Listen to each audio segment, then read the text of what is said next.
Pernah kepikiran nggak pengen punya situs web buat portofolio, tapi bingung banget harus mulai dari mana? Nah, hari ini kita akan bongkar tuntas cara bikin situs web yang kelihatan profesional dan hebatnya cuma dalam hitungan menit tanpa perlu nulis kode sama sekali. Mungkin Anda pernah deh ngerasain ini, punya ide brilian, portofolio keren, atau mungkin proyek tim yang butuh rumah online. Tapi pas mikirin soal coding, domain, hosting, wah langsung pusing duluan kan? Tenang, Anda nggak sendirian kok. Dan ini dia jawabannya.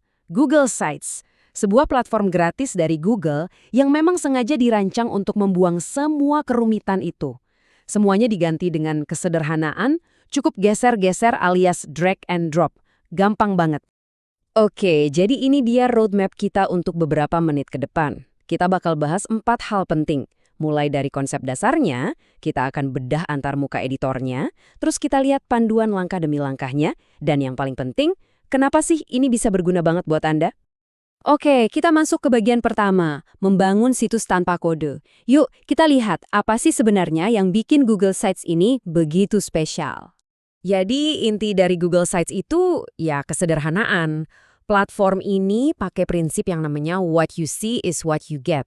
Gampangnya gini, ini tuh kayak Anda lagi mendesain slide presentasi. Apa yang Anda geser, apa yang Anda ketik di layar, ya persis itulah hasil akhirnya nanti waktu online. Nggak ada kejutan, nggak ada kode-kode aneh yang tersembunyi. Tapi, keajaibannya nggak berhenti di situ. Karena ini produk Google, platform ini nyambung banget sama Google Drive, Docs, dan Sheets. Coba bayangin deh, Anda bisa pasang presentasi dari Google Slides atau grafik dari Sheets langsung ke situs Anda. Dan kerennya, kalau datanya diupdate, di situsnya juga ikut ke-update otomatis. Nah, kalau kita bandingin nih, platform kayak WordPress atau Wix memang nawarin kustomisasi yang luas banget. Tapi kan ada harganya, baik dari segi biaya maupun waktu belajar. Google Sites ini juaranya di 3 area kunci. Gampangnya bukan main, biayanya benar-benar nol, dan cocok banget buat bikin portofolio, situs project, atau halaman info tim. Sekarang yuk kita bedah dapurnya, yaitu antara muka editor. Tenang aja, desainnya sengaja dibuat bersih dan minimalis. Tujuannya biar Anda bisa fokus berkarya, bukan malah pusing nyariin tombol. Biar gampang, kita anggap aja editor ini punya 3 zona utama. Coba perhatikan deh, ada bagian atas, bagian tengah yang paling besar, dan panel di sebelah kanan. Ini adalah peta kerja Anda. Zona pertama, yang paling besar di tengah, itu adalah kanvas Anda. Anggap aja ini kertas gambar digital. Di sinilah Anda bakal nyusun semua elemen, mulai dari header atau kepala situs di bagian paling atas, konten utama di tengah, sampai footer atau catatan kaki di bagian paling bawah.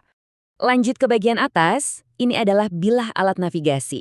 Di sini ada tombol penyelamat, kayak Ando dan Rido, ada juga tombol buat ngajak teman kerja bareng. Dan ada 2 tombol yang paling penting, perat tinjau buat ngintip hasil kerja Anda bakal kayak gimana di layar HP atau desktop, dan tentunya tombol publikasikan. Dan terakhir, di sebelah kanan, ini dia kotak perkakas Anda. Ada 3 tab utama di sini. Sisipkan itu untuk nambahin teks, gambar, atau video. Halaman buat bikin halaman baru kayak tentang kami atau kontak. Dan tema buat ganti-ganti tampilan warna dan gaya fontnya. Gampang kan? Oke, kita udah kenalan sama semua alatnya. Sekarang pertanyaannya, gimana prosesnya dari halaman kosong sampai jadi situs yang bisa diakses semua orang? Yuk, kita lihat langkah-langkahnya. Biar gampang, prosesnya bisa kita pecah jadi 4 fase. Persiapan, konstruksi, penataan gaya, dan terakhir, peluncuran. Dengan kerangka ini, semuanya jadi lebih terarah dan nggak bikin bingung. Fase pertama dan kedua ini adalah soal fondasi. Pertama, buka Google Sites, klik buat baru, terus kasih nama proyek Anda. Lalu pindah ke tab halaman dan bikin dulu halaman-halaman dasarnya, beranda, proyek, kontak misalnya. Kalau kerangkanya udah jadi, baru deh kita masuk ke tab sisipkan dan mulai isi halamannya pakai blok konten. Nah, fase 3 dan 4 ini bagian finishingnya. Di sini Anda bisa mempercantik tampilan dengan memilih tema yang cocok, masukin file dari Google Drive, dan yang paling penting, jangan lupa klik tombol pratinjau buat ngecek tampilannya di ponsel. Ini krusial banget. Kalau semua udah oke, tinggal tekan publikasikan, pilih alamat web yang unik, dan selamat, situs Anda resmi mengudara. Dan ingat kutipan ini ya, situs web yang hebat itu bukan yang paling ramai hiasannya atau paling canggih animasinya, tapi yang paling gampang dijelajahi. Inilah kenapa kesederhanaan Google Sites itu justru jadi kekuatan terbesarnya. Dia memaksa kita untuk fokus pada kejelasan informasi. Oke, semua teori ini keren, tapi gunanya buat apa sih di dunia nyata?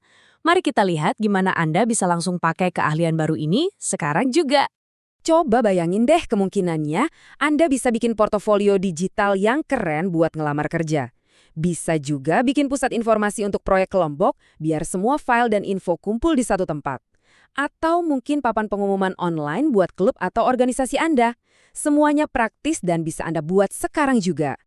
Jadi, sekarang Anda sudah punya kuncinya. Alatnya gratis, gampang banget dipelajari, dan ada di ujung jari Anda. Pertanyaannya sekarang bukan lagi, bisa nggak ya saya bikin situs web? Tapi, situs web apa yang mau saya buat duluan? Jadi, situs web pertama apa yang akan Anda ciptakan?